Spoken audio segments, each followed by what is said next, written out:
Hey guys, me again. I wanted to film a video that was based around my commitment to my art, this channel, growing as an artist, growing as a designer, because I'm somebody who would start and stop and start and stop and start and stop. And to me, that really hindered the growth that I could have had in any of the things that I was trying to do. Ultimately, art is the thing that makes me the happiest. It's the thing that I'm probably the best at. And it's also the thing that I will always do. So it makes a lot of sense that it would be the thing that I commit to. I know that there's probably a lot of people that have the same experience as me. When you start and you stop and you start and you stop because you think that what you're going to be doing is going to be the thing that's going to be successful or make you money. And then when that doesn't happen, you stop and then you start something else. Well, in this video, I'm going to just organize my desk. It's a way for me to start fresh and start new. And while I'm cleaning my desk and reorganizing, I'm going to talk to you guys a little bit about my experience in the pattern of starting and stopping and how I'm going to stop, for lack of a better word, starting and stopping, and how I'm going to break that cycle and really commit to my art and design. If you've ever felt stuck in a loop of starting over again and again, getting really excited about something, then completely dropping it, this video is for you. That was me, time after time, year after year. I'd start something, get really, really excited, go full out, make a logo, make the branding, make the website, make the Instagram. And then when I didn't see the results I wanted to see, I would drop it. And that's just the reality. But this year I started to get really tired of my own inconsistency. And I didn't really know how to stop it until I figured out what exactly I wanted to be doing. The pattern looked something like this.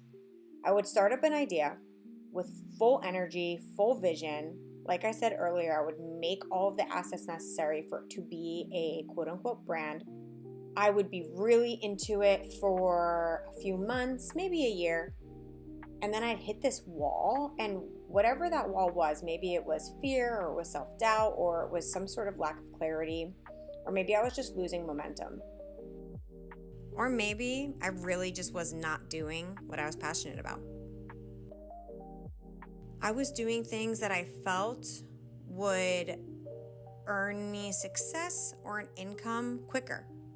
And there's nothing wrong with that if you need income quicker.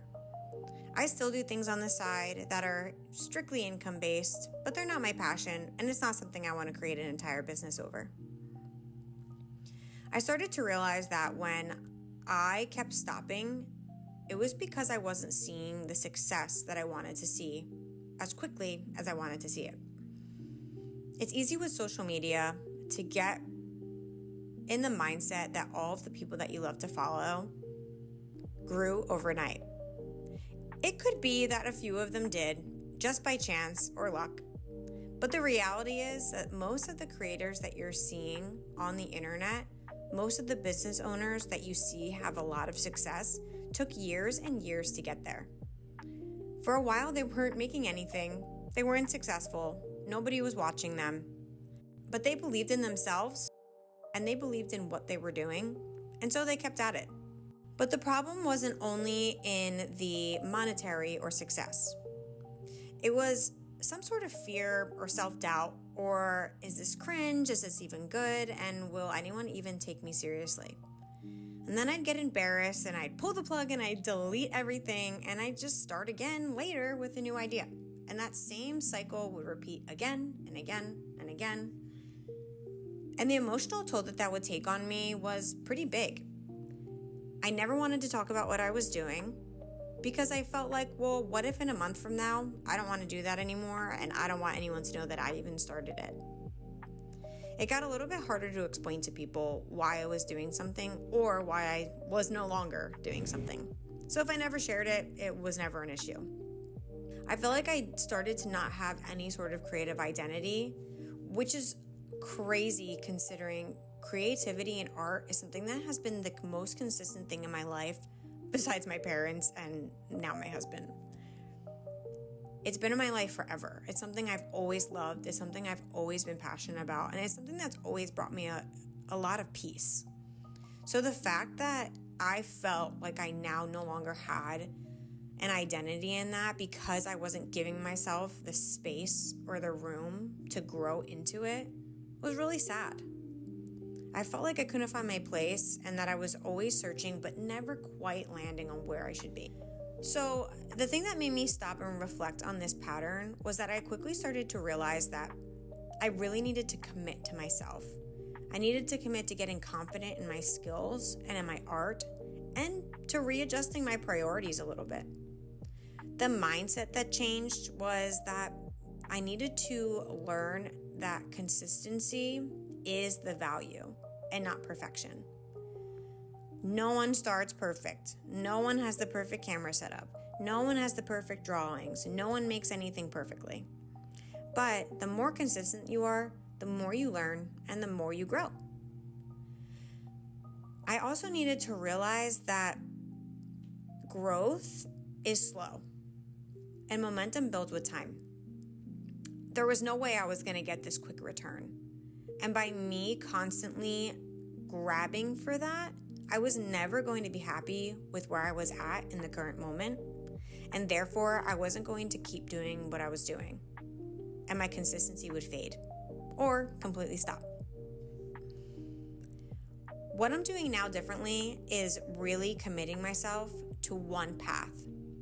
What is Roxanne? Roxanne is an artist and designer.